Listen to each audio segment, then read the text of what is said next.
नमस्ते नमस्कार दोस्तों, एक बार फिर से आप सभी का हमारे यूट्यूब चैनल ज्ञान केंद्र पे स्वागत है। Feels right, it feels right, yeah. I can only say that it feels right.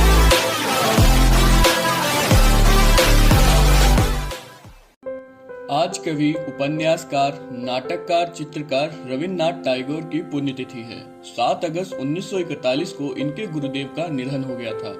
ये ऐसे मानवतावादी विचारक थे जिन्होंने साहित्य, संगीत, कला और शिक्षा जैसे क्षेत्रों में अपनी अनूठी प्रतिभा का परिचय दिया। आइए जानते हैं इनके जीवन से जुड़ी कुछ अहम बातें। बचपन से कुशाग्र बुद्धि के रविन्द्रनाथ टैगोर ने देश और विदेशी साहित्य, दर्शन, संस्कृति आदि को अपने अंदर समाहित कर लिया था। रविन्द्रनाथ टैगोर भारत ही नहीं, एशिया के प्रथम व्यक्ति थे जिन्हें नोबेल पुरस्कार से सम्मानित किया गया था। इन्हें 1913 में इनकी कृति गीतांजलि के लिए नोबेल पुरस्कार से सम्मानित किया गया था। कहा जाता है कि नोबेल पुरस्कार गुरुदेव ने सीधे स्वीकार नहीं किया था।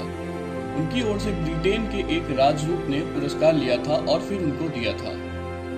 रविन्द्रनाथ टैगोर का जन्म 7 मई 1861 को कलकत्ता के प्रसिद्ध जोर शांको भवन में हुआ था।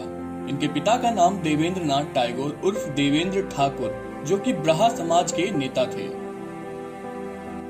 रविन्द्रनाथ टैगोर इनके सबसे छोटे पुत्र थे।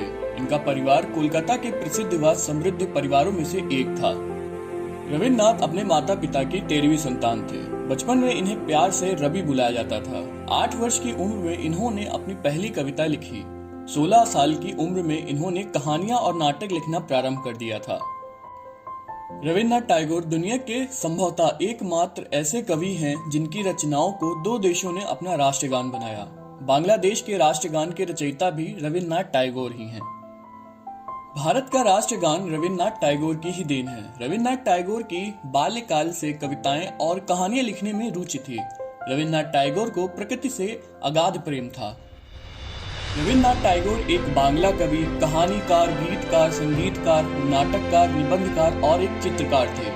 भारतीय संस्कृति के सर्वश्रेष्ठ स्वरूप से पश्चिमी देशों का परिचय और पश्चिमी देशों की संस्कृति से भारत का परिचय कराने में टैगोर की बड़ी भूमिका रही तथा आमतौर पर इन्हें आधुनिक भारत का असाधारण सृजनशील कलाकार माना जाता है। रविन्द्रनाथ टैगोर की प्राथमिक शिक्षा सेंट जेवियर स्कूल में हुई। उनके पिता देवेंद्रनाथ ठाकुर एक जाने माने समाज सुधारक थे। वे चाहते थे कि रविन्द्रनाथ बड़े होकर एक बैरिस्टर बने। इसीलिए उन्होंने रविन्द्रनाथ को कानून की पढ़ाई के लिए सन 1878 में लंदन भेज दिया। लेकिन रविन्द्रनाथ का मन तो साहित्य में था।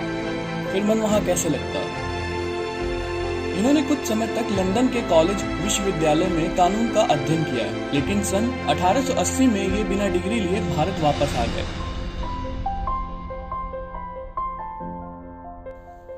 साहित्य की विभिन्न विधाओं में सृजन किया। गुरुदेव रविन्द्रनाथ की सबसे लोकप्रिय रचना गीतांजलि रही, जिसके लिए वे 1913 में उन्हें नोबेल पुरस्कार प्रदान किया गया। रविन्द्रनाथ टैगोर विश्व के एकमात्र ऐसे साहित्यकार रहे हैं जिनकी 2 रचनाएं 2 देशों का राष्ट्रगान बनी। भारत का राष्ट्रगान जनगण मन और बांग्लादेश का राष्ट्रगान आमार सोनार बांग्ला दोनों ही गुरुदेव की रचनाएं रही हैं। गीतांजलि लोगों को इतना पसंद आई कि अंग्रेजी, जर्मन, फ्रेंच, जापानी, रूसी आदि विश्व की सभी प्रमुख भाषाओं में इसका अनुवाद किया गया। रविन्द्रनाथ टैगोर का नाम दुनिया के कोने कोने में फैल गया और ये विश्व मंच पर स्थापित हो गए। रविन्द्रनाथ की कहानियों में काबुली वाला, मास्टर साहब और पोस्ट मास्टर आज भी लोकप्रिय कहानियां हैं। रविन्द्रनाथ टैगोर की रचनाओं में स्वतंत्रता आंदोलन और उस समय के समाज की झलक स्पष्ट रूप से देखी जा सकती है। और शायद आप ना जानते हो कि 16 अक्टूबर सन 1905 को रविन्द्रनाथ के नेतृत्व में कोलकाता में मनाया गया रक्षाबंधन उत्सव में बंग भंग आंदोलन का आरंभ हुआ। इसी आंदोलन ने भारत में स्वदेशी आंदोलन का सूत्रपात किया। रविन्द्रनाथ टैगोर ने विश्व के सबसे बड़े नरसंहारों में से एक जलियांवाला कांड सन 1919 की घोर निंदा की और इसके विरोध में उन्होंने ब्रिटिश प्रशासन द्वारा प्रदान की गई नाइटहुड की उपाधि लौटा दी। और इसी के साथ 7 अगस्त सन 1941 को कोलकाता में इस बहुमुखी साहित्यकार का निधन हो गया।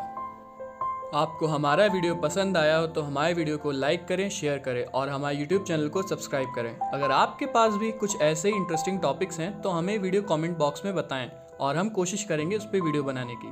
तब तक के लिए जय हिंद, जय भारत।